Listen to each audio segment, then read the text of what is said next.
Back at it again. Welcome back to another episode of Retraced Echoes. As always, I'm your host. My name is Bert, and we are back at it again. And do we ever have a banger for you today? We're going to be checking out Sloss Furnaces in Birmingham, Alabama. So the $1 million question is, where are all my Alabama people at? Now, this one is kind of cool. It's a museum to this day, but it was originally founded in 1881 by James Withers Sloss, and it was originally designed to produce pig iron. Now, old Bert, I can tell you anything you want to know about some ghouls and some ghosts and some spirits, but when it comes to pig iron, I can't tell you the first thing. My understanding, based on the little Google search that I did, it's fundamental in the production of iron and steel, whatever that means. But due to this furnace, it put old Birmingham on the map. It was called the Magic City due to rapid growth. Now, this furnace ran until 1971 and it had become one of the longest running blast furnaces in the entire U.S. And after closing, long story short, they wanted to preserve it as a historical site. Now, anyone that's not new to the podcast knows that Bert's all about the ghost stories. So from the fiery heart of the industry to the cold whispers of the afterlife, Sloss Furnaces is more, in my opinion, than just a historical landmark. It's going to be a crossover episode between the Industrial Revolution and the Twilight Zone. Now, once it was a blazing beacon of production, but now it's a hot spot for paranormal as we venture into the shadowy realm of ghostly tales at Sloss Furnaces. Let's remember, each story we're about to share isn't just a figment of imagination. These are based on known ghost stories, accounts that have been whispered through the corridors of time, passed down from those who have felt the chill of the otherworldly as Sloss. From the ghostly figure of a former foreman to the unexplained phenomena that has left even skeptics scratching their head, these tales are as much of Sloss's legacy as its iron and steel was. So as we transition from hard facts to spine-chilling tales, remember, at Sloss, the only thing hotter than the furnaces are the ghost stories they've left behind. Strap in, we're about to stoke the fires of the supernatural and see the shadows dance in the flames of bygone years. Let's stop talking about it, let's be about it, let's go. Whispers in the shadows, the watchman's last vigil at Sloss Furnaces. Let's step into the scene not from the brisk confidence of a day worker, but from the measured tread of the night watchman. This guardian of the dark hours knows each echo inside of this sprawling complex. His lantern, a beacon of solace, casts a golden halo on the rusted rails and the gaunt structures that loom like skeletal sentinels of a long-forgotten army.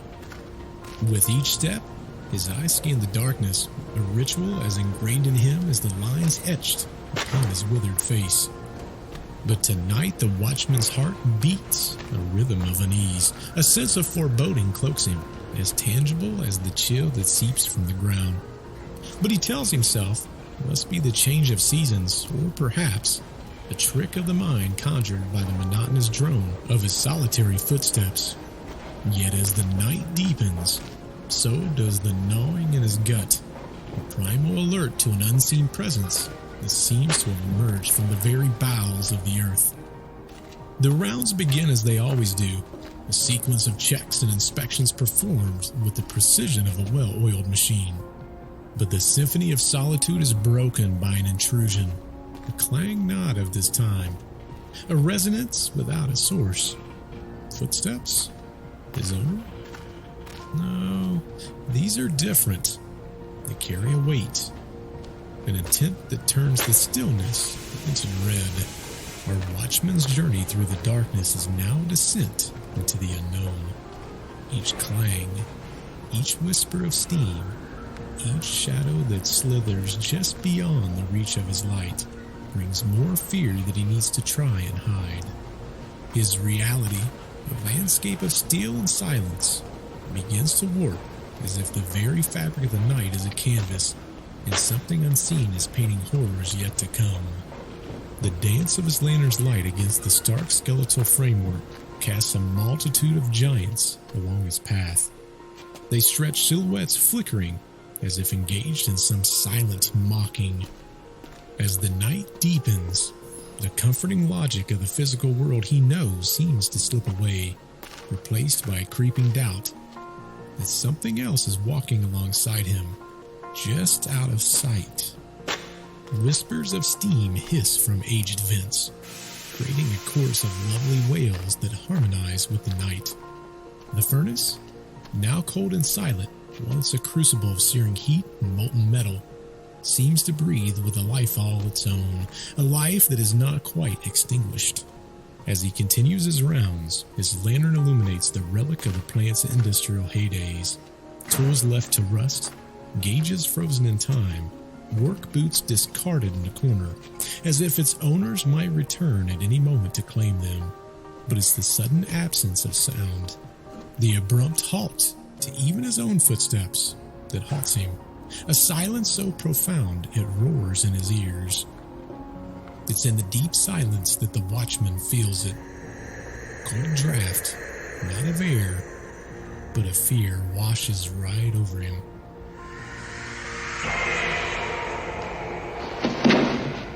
Is followed by the forceful shove and the gravely voice that shatters the silence. The confrontation, though unseen, is as real to him as the steel that surrounds him, and more terrifying than the fires that once roared in the belly of the beast before him. The watchman's resolve falters, his seasoned bravado crumbled like the weathering bricks of the furnace.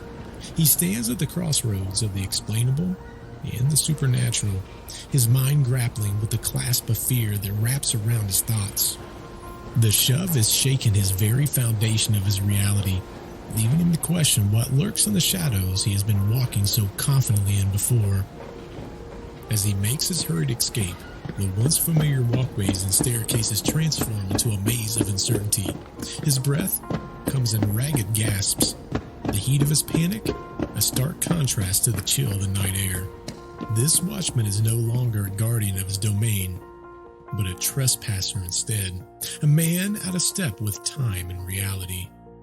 And when he finally steps beyond the grasp of the furnace's shadows, he carries with him a story that will be met with disbelief by many, yet believed by those who know the nights hold more than just darkness. It holds an echo of the past, a whisper of the unseen, and for our watchman, a tale of an encounter that will forever linger in the recesses of his mind. And in the aftermath, the watchman's tale unfolds not in the glow of his trusted lantern, but under the sterile fluorescence of the police station. The walls here are too smooth, too modern to hold an echo of his truth. As he speaks, his word falls like heavy stones in a pool of skepticism. The officers listen with a politeness that does not reach their eyes. They suggest simple explanations, things such as the shadows playing tricks, the fatigue of a long night, and a mind unraveled by solitude. Yet the watchman, he knows what stalked him in the darkness, what whispered threats of a long time gone. He carries the evidence, not just in his mind, but on his skin, in the burns that cannot be dismissed by rational minds. Stepping back into the night, the watchman is left to wonder. His story, a newly formed ghostly thread woven in the tapestry of Sloss furnaces, haunting past, waiting to be picked up by the next soul brave enough to walk the night shift. Somewhere in the depths of those silent furnaces, in the heart of the steel skeleton, this phantom assailant lies in wait, ready to challenge the boundaries between the living and the dead, reality and myth, at the next falling of dusk. Fog of the Forgotten. As the chill of autumn settled over the city, the heart of Sloss furnaces beat with the relentless rhythm of the industry. Yet, there was an undercurrent of uneasiness that night, an unexplained tension that seemed to whisper of impending oddity. The three supervisors, all veterans of the countless nights overseeing the smelting of iron, began their night with the usual banter and the shared complaints of the bitter cold. But as the night unfolded, their conversation dwindled, giving way to a charged silence that seemed to emanate from the very walls of the plant. Their routine checks, once a dance of well-practiced movements, became a somber march through the sprawling complex. The furnaces, usually a source of warmth and familiar noise, now seemed to become quiet. It was as if the usual noise of the plant had been hushed in anticipation. Then, as the clock struck the witching hour, an unexplained fog began to seep through the cracks and the crevices of the foundry. It slithered along the ground, encircling the men's feet, and rising to obscure their vision. It was within this spectral haze that they first heard it, a voice, guttural and pained, as if drawn from the very depths of the earth. "Push some steel," it demanded, echoing through the corridors with a sense of command that chilled them to their core. What followed was their tale of what happened, which was totally unexplainable. They spoke of shadows that moved on their own volition, of the scorching touch of an unseen hand, of the feeling of being herded like cattle by a presence that was felt but never seen. When they were discovered the next morning, it was clear that something profound and unsettling had occurred. Each man was found in a different corner of the boiler room, their faces etched with an expression of horror that would haunt those who found them. In the investigation that followed, no logical explanation could be found. The furnace had been locked from the outside, the key still in the possession of one of the men who laid furthest from the door. No trace of mysterious fog was detected, and no other sign of intrusion or escape were evident. The story became a cautionary tale among the workers, a grim reminder that the spirits of the past may linger in places touched by tragedy and suffering. The lesson whispered in the dim light of the break room and passed down to the new hires was clear. Respect the memory of those who labored before you, for their toil was seeped into the very bones of the place. And their grievances, well, they may yet demand recognition. Echoes in the darkness, the final vigil of Samuel at Sloss furnaces. The year was 1971, and the winds of change were whispered through the corridor of Sloss furnaces. It was the eve of the plant's closure, a moment heavy with the weight of an era passing into memory. Samuel Blumenthal, a night watchman whose life had been intertwined with the steady heartbeat of the furnaces, embarked on his final round. His footsteps were slow, laden with a lifetime of memories echoing off the high, arching ceilings. Samuel knew every inch of the complex, every pipe, and every shadow that the furnace cast. But tonight, the shadows seemed to stretch longer, darker, and more desperate. A sense of finality hung in the air, as if the very soul of the plant was bracing for the silence that would soon follow. As Samuel's lantern swung in the oppressive darkness, it caught glimpses of the plant's glory days, ghostly reverberations of the workers whose laughter and curses had once filled the space.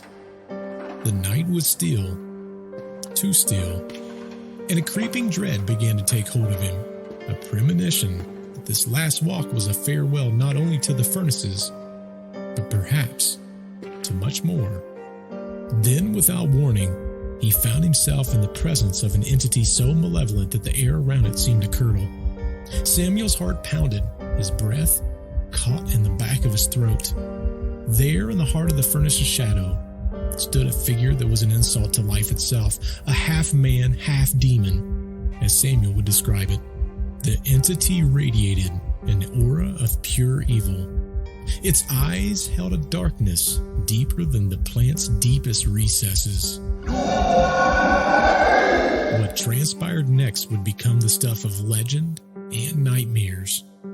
Samuel's encounter with this being would leave him with wounds both physical and psychological, his body scarred by burns that defied earthly explanation, his mind seared by the brush with an evil that seemed ancient and endless. The aftermath was chaos and confusion. The plant's workers, upon arriving for the final day, found Samuel in a state of shock, his eyes wild with fear. The doctors could make little sense of his injuries. The burns were severe, unlike any that they had seen. Samuel whispered of his encounter. His words painted a picture of a confrontation with a darkness that was as old as the iron ore the plant once smelted. Samuel would never return to the furnace. His death coming soon after that final, fateful night, which left a mark on the community that went beyond grief. It was a stark reminder that some places hold on to more than just memories. They hold on to spirits, pain, and sometimes something far darker. The lesson learned from Samuel's tragedy was whispered in the homes and bars of Birmingham. It was a reminder to heed the history of places touched by generations of hard labor, places where the boundary between life and death, past and present, might be thinner than we dare to believe, and that sometimes, in the quietest moments, when the machinery of the world has shut down, we might still hear the echoes of something beyond our understanding. Shadows and Flames, the unexplained ordeal of Josh Thomas. In the summer of 2003, now a historical landmark rather than a bastion of industry, the workers of the present were caretakers of history, not producers of steel. Among them was Josh Thomas, a crew member whose affinity for the site went beyond mere employment.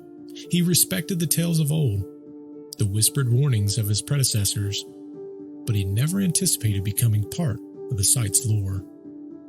One fateful evening, as twilight bled into the night, Josh undertook a routine inspection. The air was warm and still, heavy with the scent of metal and earth.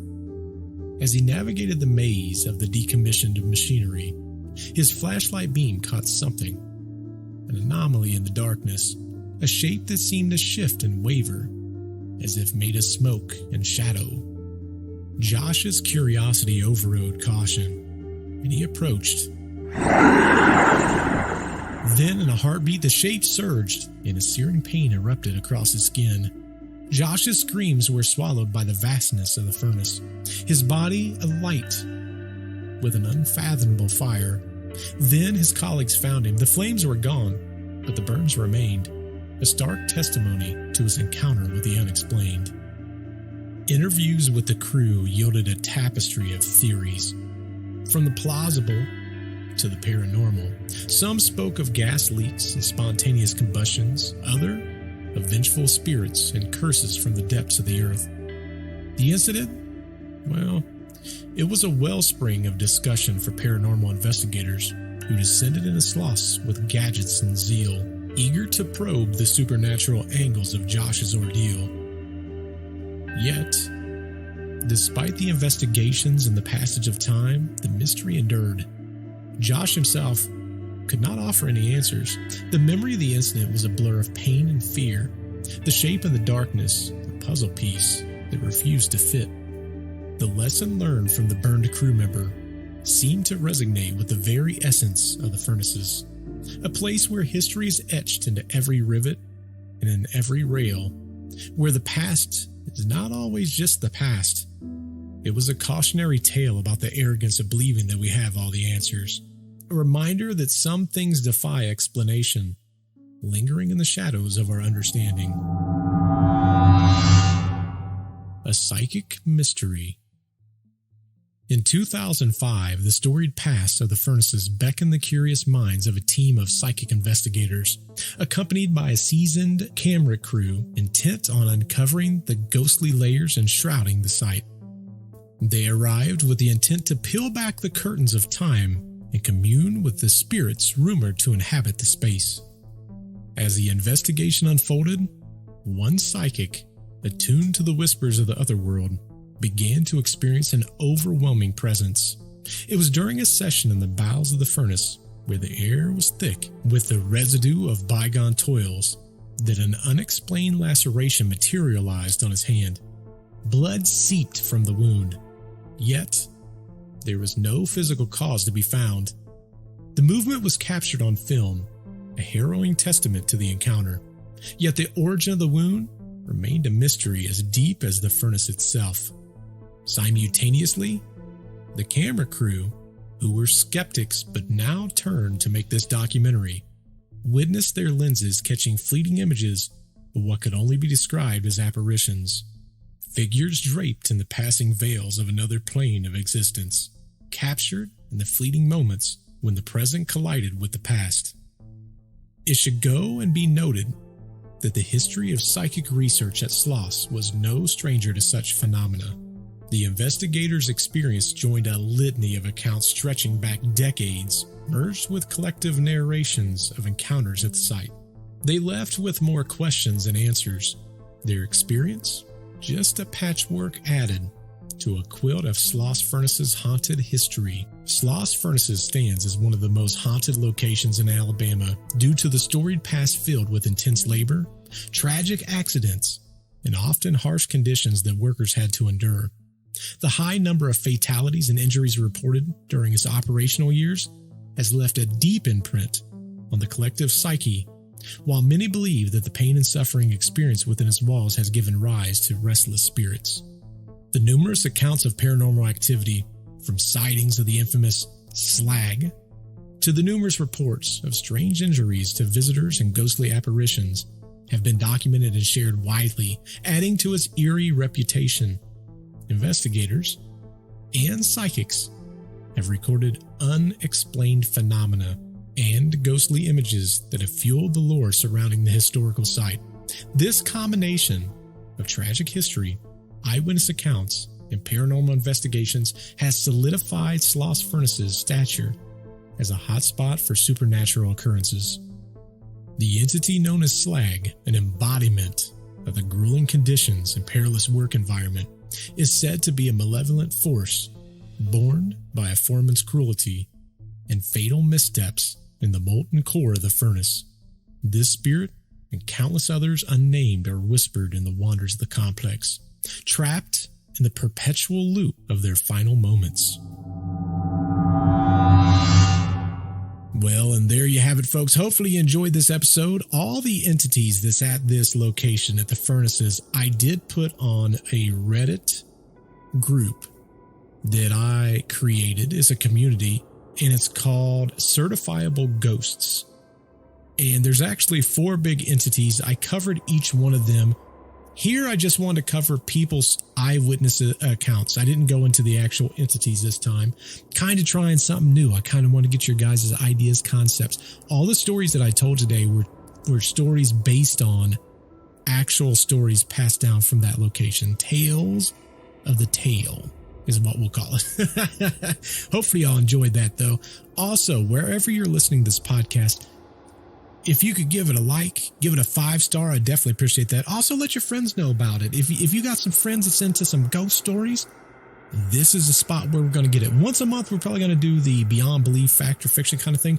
Also, if you enjoyed this podcast, there's a YouTube channel that I created called Retraced Stories. And once a week, I'm going to put some scary stories in there, generally between 3 to 5 stories, and they're going to be stories from people that sent stories to me, or if I found them on Reddit and I asked permission, they're like, yeah, absolutely, use my story. If you want to provide a story, you can do that at info@retracedechoes.com. Definitely appreciate those stories. Or you can hit me up on social media. In addition to that, I have one other podcast that I do with a friend of mine. His name is Nick, and the podcast is called Deceptive Reality. And every single week, we cover an unsolved mystery, and we kind of do a deep dive into it. One person knows about the mystery, so each week, either I'm going to bring a case or Nick's going to bring a case, and we're going to kind of talk about and try to figure out what's going on with that case. We've covered everything from the Mothman, the Circleville Letters, Bigfoot, countless UFO stories. We even did one on Bob Lazar. So if you're into that kind of thing, definitely check out Deceptive Reality. As the furnace's flame died down to embers and the shadows reclaimed their corners, we must draw the curtains on this episode. Remember, every hiss of steam and creak of metal is a story waiting to be told. And sometimes those stories reach out to us in ways we can barely comprehend. So keep your eyes open and your wits about you, because the next story could be yours. Until our paths cross again in the dim light of the unknown, keep listening to the echoes of history. This is Retraced Echoes signing off, where the past is present and every shadow has a tale. Until next time, goodbye.